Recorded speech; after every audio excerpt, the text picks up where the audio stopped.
할렐루야. 아멘. 예수님께서 우리 모두를 친구로 삼아 주시고 또 우리와 함께 동거동락하며 동행하기를 원하시는 우리 주님을 향하여 할렐루야 찬양대에서 귀한 찬양을 올렸습니다. 우리 주님께서 영광 중에 받아주신 줄로 믿습니다. 찬양의 가사처럼 우리를 친구 삼아 주신 우리 주님과 늘 교제하고 교통하고 동행함으로 이 세상을 이기시고 또 승리하며 나아가는 우리 모두가 되기를 주의 이름으로 축원합니다. 우리 옆 사람과 인사 나눕시다. 당신은 예수님의 친구입니다. 당신은 예수님의 친구입니다. 네, 옆에 지금 대단한 분들이 다 앉아 계십니다. 우리 민족은 추석 명절에 한가위 보름달을 보면서 소원을 비는 그런 풍속이 있습니다. 믿지 않는 사람들이야 보름달을 보면서 또 자신의 소원을 빌고 있지만 우리 믿는 사람들은 보름달을 창조하신 그 하나님을 향하여 우리가 소원을 빌고 또 우리가 기도합니다. 주님께서는 우리가 바라고 간구하는 그 기도를 들어주시고 응답해 주시는 우리 주님이신 줄로 믿고 믿음으로 기도하고 주 안에서 응답받는 우리의 삶이 될 수 있기를 원합니다. 사람마다 다양한 소원을 빌지만 대부분 보름달처럼 풍성한 복을 많이 받게 해달라고 빌고 있습니다. 복의 개념은 각자 사람마다 다르겠죠. 어떤 사람은 부모님이 건강했으면 좋겠다. 또 장수했으면 좋겠다. 또 우리 자녀들이 앞길에 시온의 대로가 열렸으면 좋겠다. 특별히 수험생을 두고 있는 자녀들은 또 이번 시험에 또 좋은 성적으로 합격했으면 좋겠다. 또 취업을 앞두고 있는 자녀들은 또 좋은 직장을 들어갔으면 좋겠다. 또 결혼 정년기에 두고 있는 자녀들이 또 좋은 사람 만나서 또 행복한 가정을 꾸렸으면 좋겠다. 나름대로의 우리의 소원이 많이 있습니다. 그런 소원들이 우리가 주님 앞에 기도하고 간구할 때에 주님께서는 그 기도를 응답해 주시리라 믿습니다. 자, 오늘 성경의 본문의 말씀에 보면은 오늘 성경의 본문의 말씀은 결국 예수님께서 이 세상에 보름달보다 더 큰 복을 가지고 이 땅에 오셨는데 그 주님으로 말미암아 참된 하늘의 그 복을 맛본 사람이 있는가 하면은 주님께서 보름달보다 더 큰 풍성한 복을 가지고 이 땅에 오셨지만은 주님으로부터 복을 받지 못하는 사람들로 나누어지는 것을 바라볼 수 있습니다. 오늘 성경의 본문의 말씀을 보면은 어떤 사람이 바로 주님으로부터 복을 받지 못했던가 하는 것을 우리가 헤아려 보면서 그렇다면 우리는 그런 사람과 같이 복 받지 못하는 그런 어리석은 길을 버리고 주님으로부터 그 풍성한 복을 받아 누렸던 그런 사람들을 우리가 본받아서 우리가 참된 하늘의 그 신령한 복을 누리며 살아가는 그런 삶이 다 되기를 주님은 원하고 있습니다. 그렇다면 오늘 성경 본문을 통하여 우리가 진정한 보름달보다도 더 풍성한 그 하늘의 그 신령한 복을 우리가 누리며 살기 위해서는 우리가 어떻게 합니까? 하나님께서는 오늘 본문 2절을 중심으로 주님을 영접하라고 말씀하고 있습니다. 2절 말씀 우리 같이 한번 읽읍시다. 시작. 바리새인들이 예수께 나와 그를 시험하여 묻되 사람이 아내를 버리는 것이 옳으니까. 아멘. 저를 따라 하시기 바랍니다. 주님을 영접합시다.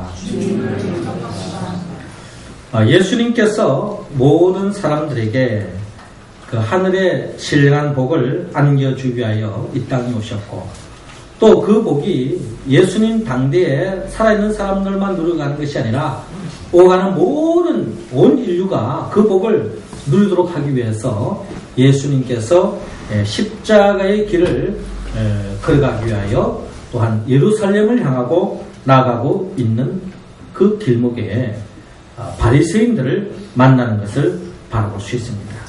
이 바리새인들이 예수님께 다가와서 묻고 있습니다. 사람이 아내를 버리는 것이 옳으니까? 라고 질문하고 있습니다. 자, 그런데 이 질문에 대해서 우리가 생각하기에 앞서서 지금 바리새인들이 예수님께 묻는 의도는 사람이 아내를 버리는 것이 옳으니까 여기에 대한 궁금해서 몰라서 지금 묻는 의도가 아니고 그들의 주님께 다가와서 질문하는 그 목적은 바로 예수님을 시험에 빠뜨리기 위한 계략이라는 것을 오늘 성경을 통하여 볼 수 있습니다. 한마디로 바리새인들은 그들은 진정 주님께로 다가왔지만 그들은 주님을 향하여서 주님이라고 영접하지 않았습니다. 그들은 주님께 다가가서 주님을 시험하고 주님을 넘어뜨리려고 하는 그런 계략에 계략을 품고 있는 바리새인들인 것을 오늘 우리는 성경을 통하여서 성경 이면에 담겨 있는 우리가 주님의 음성을 우리는 들어야 할 것입니다. 결국 이 당시에 이 이혼 문제에 대해서는 사실 참으로 민감한 내용이었습니다. 속마음은 주님을 시험하는 것이고 또 시험하기 위해서 던진 그 질문이 사람이 아내를 버리는 것이 옳으니까 하는 이 질문은 그 예수님 그 살아있는 그 당시에 또 정치적으로나 사회적으로 아주 민감한 그런 사안이었습니다. 특별히 그 당시에 통치자라고 할 수 있는 분봉왕 헤롯 왕이 자기 아내를 저버리고 자기의 그 동생 부인을 취해서 아내로 삼았습니다. 그러니까 굉장한 우리 율법적으로 볼 때나 또 도덕적으로 볼 때나 사회법적으로 봤을 때에 굉장한 법을 어기고 있는 거죠. 그런데 이제 자기의 그 권력, 힘을 가지고 이 일을 자행했던 것입니다. 자, 이러한 문제에 대해서 그 당시에 세례 요한이 이것은 뭔가 잘못됐다, 이래서는 안 된다라고 그대로 지적했을 때에 결국 세례 요한이 즉 이혼 문제에 대해서 반대하다가 참수를 당했습니다. 즉 목배임을 당하는 비참한 죽음으로 끝난 거죠. 자, 이런 상황 속에서 예수님께서도 마치 세례 요한과 같은 그런 대답을 했다가는 결국 헤롯 왕에 의해서 죽임을 당할 수 있는 그런 위기에 처하게 있는 것을 볼 수가 있습니다. 그리고 또한 그리고 바리새인들 중에는 간음 이외에 이혼하는 것을 절대 불가능하다고 엄격히 고수하던 산마의 학파가 있었습니다. 그래서 이혼은 하나님의 말씀에 근거해서 율법적으로 절대로 이혼해서는 안 된다라고 하는 강하게 말씀 그대로 문자 그대로 받아들여서 절대적인 이혼을 반대하는 그런 나름대로 산마의 학파가 있는가 하면은 또 그 중에도 나름대로 율법을 고수하면도 또 이혼을 나름대로 또 할 수 있다고 하는 힐렐 학파가 있었습니다. 이런 사람들은 나름대로 간음 위에도 아내가 잘못했으나 또 남편이 아내가 싫어진 경우에도 이혼할 수 있다고 하는 그런 이혼에 대해서 굉장히 개방적인 그런 힐렐 학파가 있었습니다. 그래서 바리새인 중에도 나름대로 이 이혼을 적극적으로 주장하는 그런 산마의 학파와 또 힐렐 학파 간에 굉장한 첨예한 대립되어지는 참으로 민감한 사안이 바로 이혼 문제였습니다.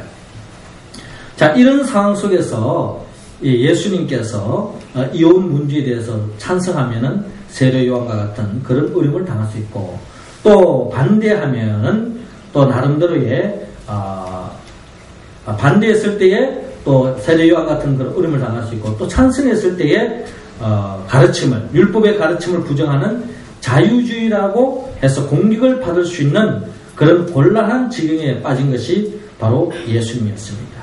자, 이런 예수님의 곤란한 지경을 빠뜨리게 하는 바리새인들의 계략, 그 배후에는 어둠의 영, 즉 마귀의 음모가 있었다 하는 것을 우리는 헤아릴 수 있습니다.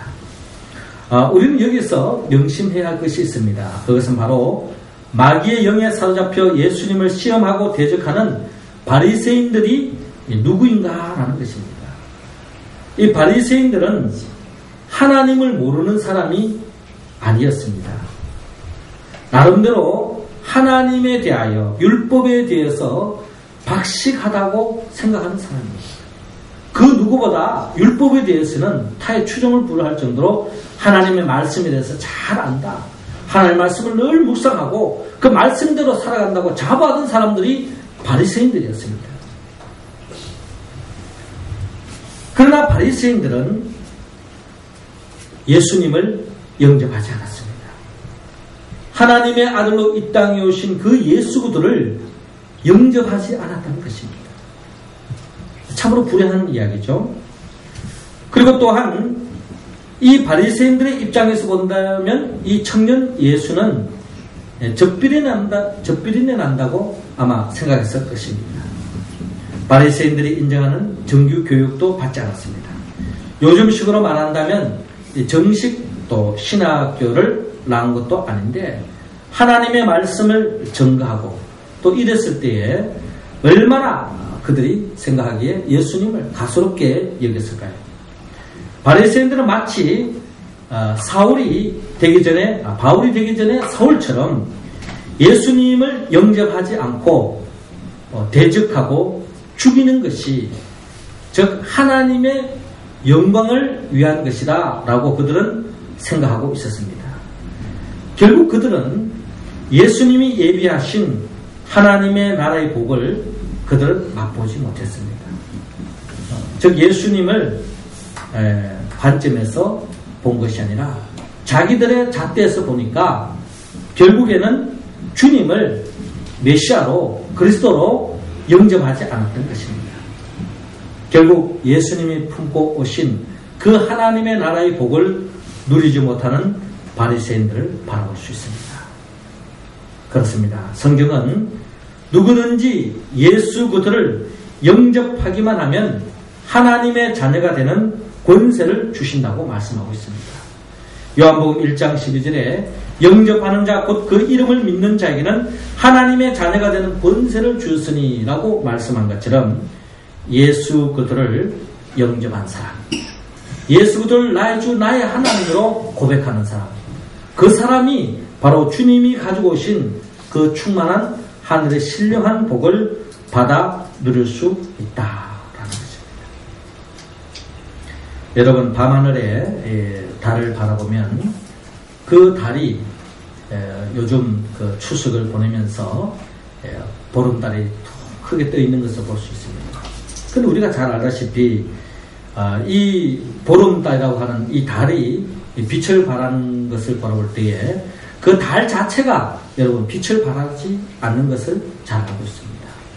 이 달이 빛을 발하는 것은 달 자체에서 빛을 반사하는 것이 아니고 태양으로부터 오는 그 빛을 받아서 반사하기 때문에 마치 달이 빛을 발하는 것처럼 보여지는 것이 자연의 이치입니다. 이와 마찬가지로 우리 모두는 우리 자신이 복의 근원으로 태어난 존재가 아닙니다. 저와 여러분은 아담이 범죄한 이후로 모든 사람들이 죄를 지어서 어둠의 자식으로 어둠을 바랄 수밖에 없는 즉 절망 속에 저주 속에 살아갈 수밖에 없는 참으로 저주받은 인생이었습니다. 그런데 예수 그리스도만 영접하기만 하면 참빛 대신 예수 그리스도만 영접하기만 하면 참복으로 오신 예수 그리스도만 영접하기만 하면은 요한복음 1장에서 11장에 기록되어 있는 모든 사람들이 주님을 통하여서 충만한 풍성한 복을 누렸던 것처럼 우리도 그 복을 받아 누릴 줄로 믿습니다. 우리 모두는 주 예수 그리스도를 영접하여서 주님이 우리에게 주고자 하는 그 하늘의 신령한 복을 누리며 살아갈 수 있기를 바랍니다. 하지만 우리 주위에는 아직도 예수 그리스도를 알지 못하고 믿지 않는 우리 가족, 친척, 이웃들, 직장 동료들이 있습니다. 우리는 이들에게 주의 복음을 전가하여서 함께 그 복을 누릴 수 있도록 한나라를 전파하고 전가하는 우리의 모습이 될 수 있기를 주의 이름으로 축원합니다. 이어서 우리 모두가 보름달보다 더 풍성한 그 복을 주님부터 받아 누리기 위해서는 오늘 본문 9절을 중심으로 주님께 순종하라고 말씀하고 있습니다. 자, 9절 말씀 우리 할렐루야 찬양 대원들 읽어주시기 바랍니다. 시작. 그러므로 하나님이 짝지어 주신 것을 사람이 나누지 못할지니라 하시더라. 아멘.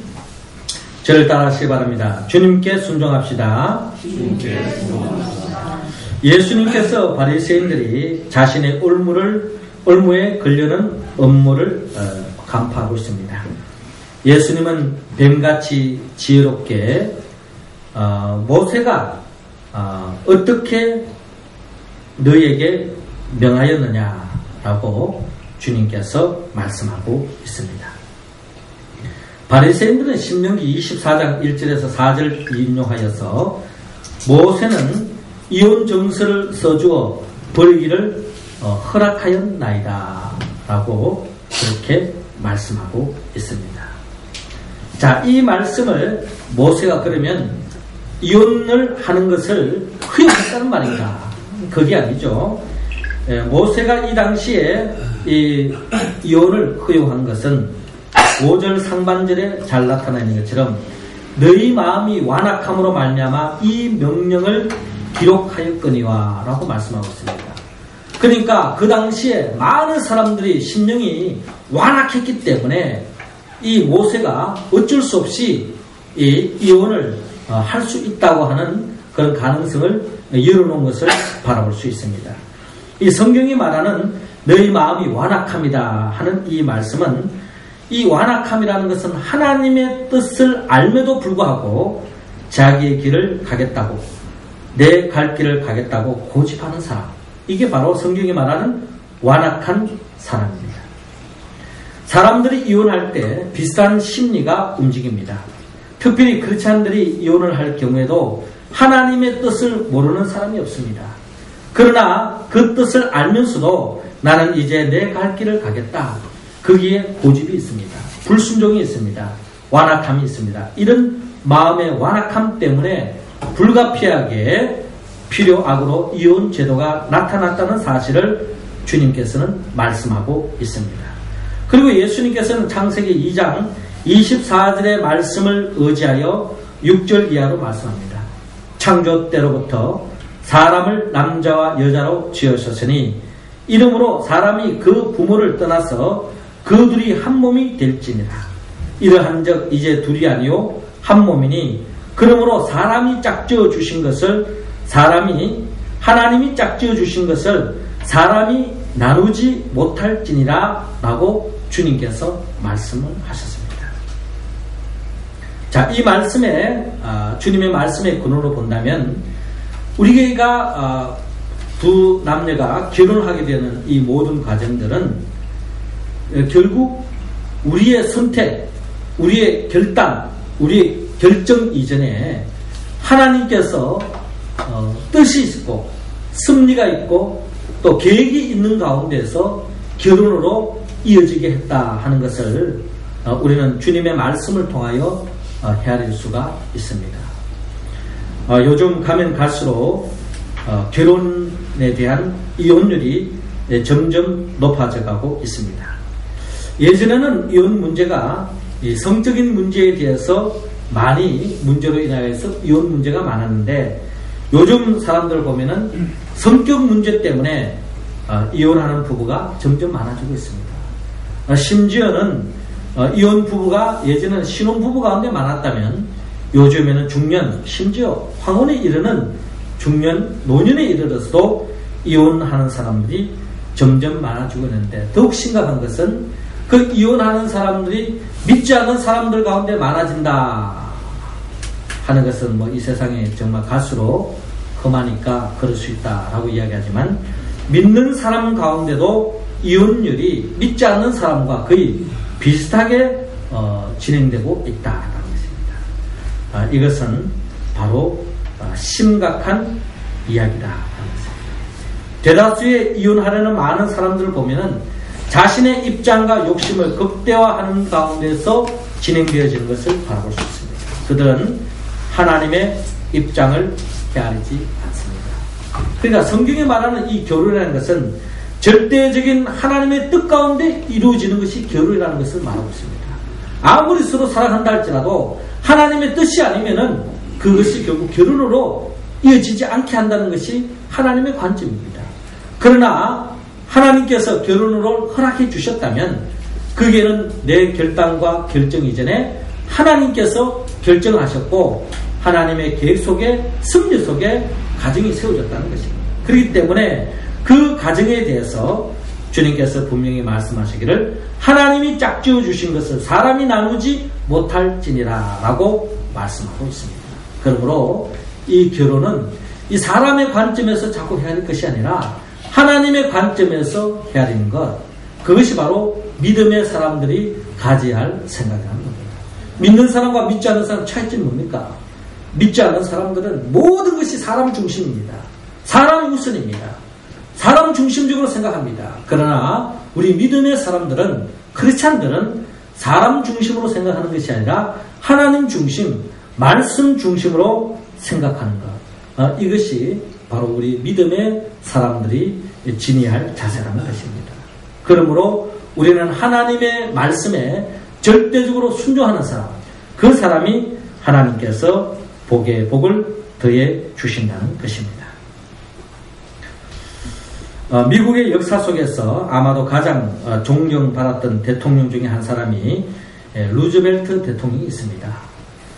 미국의 대공황을 극복한 대통령이죠. 위기로부터 건진 대통령, 역사 속에 영웅으로 또 추앙받습니다. 그런데 이분이 부인이 참으로 훌륭했습니다. 훌륭한 사람 옆에는 항상 훌륭한 사람이 있는 법인데 이 부인 엘레나 여사, 즉 엘레나 영부인이 결혼할 점에 이 루즈벨트와 결혼할 점에 참으로 가난했던 것입니다. 처음 시집생활할 때는 너무나도 가난해서 너무나 힘들었습니다. 또 그 와중에 6자녀를 낳았는데 경제적으로 너무 어려운 나머지 역경 속에서 키웠는데 키우는 가정 속에서 한 아이를 잃어버릴 정도로 그 정도로 참 고생을 많이 했습니다. 결혼하고 참 다 행복한 결혼 생활을 꿈꾸지만 힘들었을 때에 자기 자신만 힘들어 옆에 보는 사람도 힘들죠. 그래서 누군가가 이렇게 이야기합니다. 그런 가운데서 또 이제 남편이 다리가 아프기 시작합니다. 다리가 점점 말라지면서 이 다리를 잘 움직이지 못하니까 남편이 참 돈벌이라든지 직장 생활하기 참 더 힘들어지지 않겠습니까? 그러니 생활고가 더 힘들어지는 상황이 진행되어지는 겁니다. 그런 가운데서 이 광경을 본 친척 중에 한 사람이 이 엘레나 여사에게 이런 말을 했습니다. 이 지경이 되었어도 사시겠습니까? 이혼을 생각해 보시죠. 이때 이 엘레나는 이런 유명한 대답을 했습니다. 제가 사랑하는 것은 남편의 다리가 아닙니다. 저는 남편을 사랑했습니다. 저는 남편의 다리 때문에 결혼한 것이 아니라 남편을 사랑했습니다. 그 다리가 어떻게 되느냐는 것이 우리의 관계에 아무런 영향이 미칠 수 없습니다. 그렇습니다. 조건을 뛰어넘은 사랑의 언약만이 행복한 가정을 지킬 수 있습니다. 나아가 조건을 뛰어넘는 영원한 언약, 즉 하나님의 말씀에 순종할 때에 하나님의 복이 충만한 가정으로 든든히 세워줄 수 있다는 것입니다. 그렇습니다. 이혼은 하나님의 뜻이 아닙니다. 이혼은 심각한 범죄입니다. 그러나 이혼은 심각한 범죄이지만 그리고 그것은 매우 아픈 상처를 남기지만 이혼은 용서받을 수 없는 범죄는 아닙니다. 우리는 이미 이혼하신 분들에게 따뜻한 마음으로 그들이 건강한 가정을 이룰 수 있도록 도와야 합니다. 또 이혼하는 과정 속에서 억울한 피해자가 둘 중에 한 사람이 있을 수 있습니다. 우리는 그것을 구별해서 바라보고 그의 정당성을 인정하고 그 사람이 다시 정상적인 자리에 설 수 있도록 돕는 치료적인 노력이 우리 교회 공동체 가운데도 필요할 것입니다. 그리고 교회 공동체 안에서 이혼을 예방할 수 있도록 서로서로의 가정을 위해서 기도하고 서로서로를 위해서 돕는 우리의 모습이 되기를 원합니다. 밤하늘에 비치는 그 달은 지구를 중심으로 돕니다. 또 지구도 태양을 중심으로 돕니다. 이게 하나님의 창조 질서입니다. 이 창조 질서를 깨었을 때에 이 세상은 뒤죽박죽이 됩니다. 더 이상 이 지구촌에 생명이 존재할 수 없을 것입니다.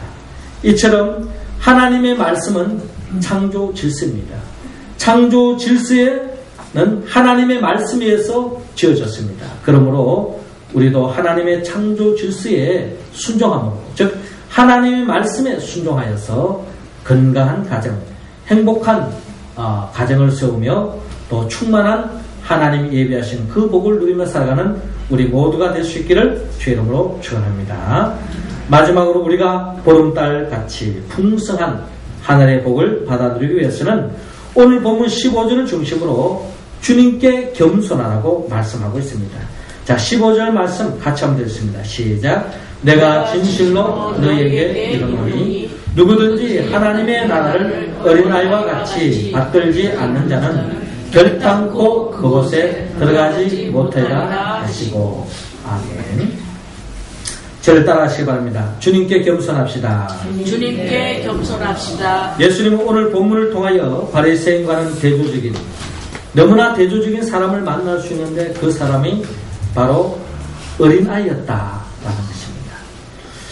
사람이 예수님의 만져주심을 바라고 어린아이들을 데리고 주님께로 다가왔습니다. 그러나 예수님의 제자들이 어린아이들이 가까이 오는 것을 막고 꾸짖습니다. 그때 예수님께서 제자들에게 화를 내시며 어린아이들이 내게 오는 것을 용납하고 금하지 말라라고 말씀합니다. 누구든지 하나님의 나라를 어린아이와 같이 받들지 않는 자는 결단코 그곳에 들어가지 못하리라 라고 말씀하고 있습니다. 결국 주님께서 이처럼 바리새인과 대조적인 인물로서 오는 어린아이들을 주님께서 바라보시고 이 어린아이에게 주목하기를 주님은 원하고 있습니다. 어떻게 본다면 바리새인과 어린아이들과 비교해 봤을 때 바리새인들은 나름대로 하나님에 대해서 잘 알고 말씀에 대해서 잘 알고 자기들이 이 세상의 모든 것에 대해서 잘 안다고 생각했던 것이 바리새인 아닙니까? 그래서 그런 교만한 생각 때문에 주님을 영접하지 않습니다. 주님을 받아들이지 않는 거예요. 주님을 받아들일 수 있는 마음의 자리가 없습니다. 그런데 주님의 관점에서 바라봤을 때에 정말 이 세상에 주님이 가져오신 그 하나님 나라의 그 복을 누릴 수 있는 사람은 누구인가? 가만히 보았을 때에 그 사람은 잘난 사람도 아니고 똑똑한 사람도 아니고 세상에 지위가 높은 권력을 가진 사람도 아니고 어떻게 보면 어린아이와 같이 순수한 마음, 겸손한 마음을 가진 자만이 주님이 가지고 오신 그 하늘의 복을 맛볼 수 있다는 것을 주님께서 오늘 이 어린아이들을 보여주면서 말씀하고 있습니다. 여러분, 하늘에 우리가 보름달을 보고요, 또 초생달을 보게 되어집니다. 이 보름달은 꽉 찼다는 것인데 더 이상 이 보름달이 되어지면은 이 보름달이 영원히 보름달로 가는 게 아닙니다. 이 보름달이 다시 이제 금달로, 또 하얀달로, 초생달로 기울어지는 것이 보름달의 실체입니다. 그런데 이 초생달도 마찬가지입니다. 이 초생달도 영원히 보름달로, 초생달로 존재하는 게 아니죠. 이 초생달이 시간이 지나갈수록 또 상현달로, 또 시간이 또 지나가면 충만한, 풍성한 이 보름달로 변화되어지는 것을 우리는 바라볼 수 있습니다. 오늘의 이 바리새인들은 보름달 같은 존재입니다. 모든 것이 자기 자신의 자기가 만족하고 자기 자신이 모든 것이 채워졌다라고 생각합니다. 그러니 그 바리새인들은 더 이상 주님이 안겨주시는 복을 받을 수 없는 것입니다. 그러나 어린아이들은 마치 초생달 같습니다. 텅 비어진 마음, 성경에 말하는 가난한 마음, 겸손한 마음, 주님을 갈망하는 그 마음, 그 빈자리에 주님께서 마음껏 복을 내려주시는 것을 우리는 성경을 통하여 바라볼 수 있습니다. 그렇습니다.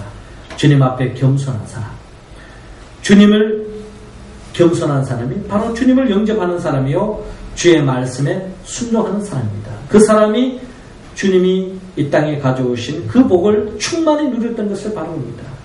그러나 교만한 사람, 바리새인과 같은 사람은 결국 하나님의 복을 누리지 못했습니다. 요즘 우리가 새벽기도에 따라 나누는 말씀을 보면, 에스겔서의 말씀 보면 이 두로라는 나라가 엄청난 복을 받았습니다. 모든 주변에 있는 나라들이 흠모할 만큼 경제적으로 부강했고 또 많은 똑똑한 사람들이 많았고 말이죠. 너무나도 부귀영화를 누리고 모든 나라들이 흠모할 만한 그런 나라로 든든히 세움을 받았습니다. 그런데 그들이 하나님 앞에 죄를 지었습니다. 그 죄가 뭘까요? 그 죄는 바로 그 모든 축복을 하나님으로부터 받았다고 하는 그것을 인정하지 않았습니다. 자기가 잘나서 이렇게 된 것이냐 뻑이고 폼 잡고 있습니다.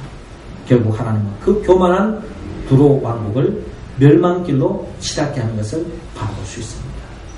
그렇습니다. 우리 모두가 겸손한 마음으로 내가 가진 것이 있다면 그 모든 것이 하나님께로 왔다는 것을 우리가 인정하고 주님께 영광 돌릴 때에, 주님을 인정할 때에, 주님 앞에 겸손할 때에 하나님은 더 큰 복을 더해 주시는 줄로 믿으시기 바랍니다. 마치 자기가 잘나서 얻은 것이냐 폼 잡을 때, 남들이 부러워할 때에 자기가 잘난 걸로 생각하지만 결국 멸망의 지름길이고 하나님의 심판의 대상이 될 수밖에 없다는 것을 기억하면서, 여러분, 우리가 채워졌다고 교만하지 말고, 텅 비어져 있다고 너무 위축하지 말고 절망하지 마시고, 우리 주님 앞에 겸손한 모습으로 주님을 의지하고 믿음의 길을 걸어가므로 말미암아 주님이 예비하신 그 충만한 복을 받아 누리며 살아가는 우리 모두가 될 수 있기를 주의 이름으로 축원합니다. 기도하겠습니다. 생명의 영 보혜사 성령님이시여, 이 시간 우리 모두에게 성령의 기름을 부어 주옵소서. 성령의 이끌림과 주님을 영접하고 또 주의 말씀에 순종하고 주님 앞에 늘 겸손한 믿음의 길을 걸어가서 받은 복을 충만히 누리고 또 하나님이 예비하신 더 큰 복을 누리며 나누며 전파하며 살아가는 복의 고난의 인생길로 우리 모두를 세워 주옵소서. 예수님의 이름으로 기도드립나이다. 아멘. 우리 찬송곡 543장 우리 찬양하면서 준비하신 헌금을 드리겠습니다.